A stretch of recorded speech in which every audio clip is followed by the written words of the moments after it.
Hi friends, please subscribe to Amravati Media and press the bell icon for more latest updates. Amaravati real estate ఢమాల్.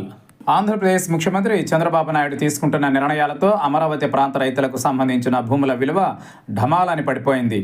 2014 ఎన్నికలలో గెలిచిన తరువాత అమరావతిని రాజధానిగా ప్రకటించిన సమయంలో రాజధాని ప్రాంతంలో ఎకరం భూమి 40 లక్షల రూపాయలు చేసే భూమి ఒక్కసారిగా 80 లక్షల రూపాయల వరకు పలికింది.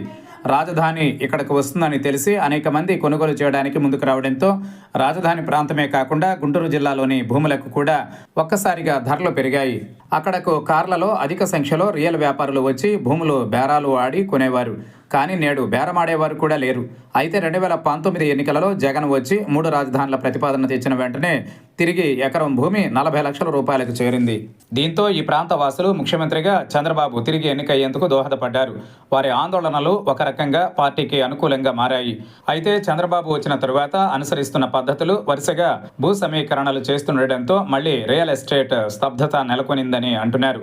గతంలో హైదరాబాద్ నుంచి వచ్చిన కొందరు రియల్ వ్యాపారులు ఇక్కడికి వచ్చి భూములు కొనుగోలు చేసి వెంచర్లను ఏర్పాటు చేశారు. కొందరు అపార్ట్మెంట్లు నిర్మించారు. నేడు అపార్ట్మెంట్ల ధరలు కూడా గతంలో మాదిరిగా లేవంటున్నారు. గతంలో అమరావతి రాజధాని హైప్ చేసి భూమిని కొనుగోలు చేసిన వారు ఇప్పుడు అమ్మాలన్నా కొనేవారు లేరని వాపోతున్నారు. అమరావతిలో తొలి విడత ల్యాండ్ పూలింగ్కు ఇచ్చిన భూములు ఇంతవరకు అభివృద్ధి చేయకుండా రెండో విడత భూ సమీకరణకు ప్రభుత్వం వెళ్లడం, మూడో విడత కూడా ఉందని చెప్పడంతో భూముల ధరలు ఢమాల్ అంటున్నాయట. ఇందుకు అమరావతికి చెందిన ఒక రైతు ఉదాహరణ చెప్పారు. ఎక్కడైనా ఒక వీధిలో ఒక షాపు ఉంటే దానికి గిరాకీ ఉంటుంది. అదే వీధిలో మరొక షాప్ ఏర్పడితే గిరాకీ తగ్గిపోతుంది. ఇప్పుడు రెండవసారి భూ సమీకరణ విషయంలో తాము కూడా ఇలాగే అన్యాయానికి గురవుతున్నామని చెబుతున్నారు. తాము రాజధానికి వ్యతిరేకం కాదంటూనే తమకు ప్లాట్లను అభివృద్ధి చేయకుండానే మరొకరికి ప్లాట్లు కేటాయించడంతో భూముల ధరలు తగ్గిపోయాయని జేఏసీ నేతలతో మాట్లాడి ఫలితం లేదని గ్రామ సభలు జరిపి రైతుల నుంచి అభిప్రాయాలను సేకరించాలి కదా అని రైతులు ప్రశ్నిస్తున్నారు.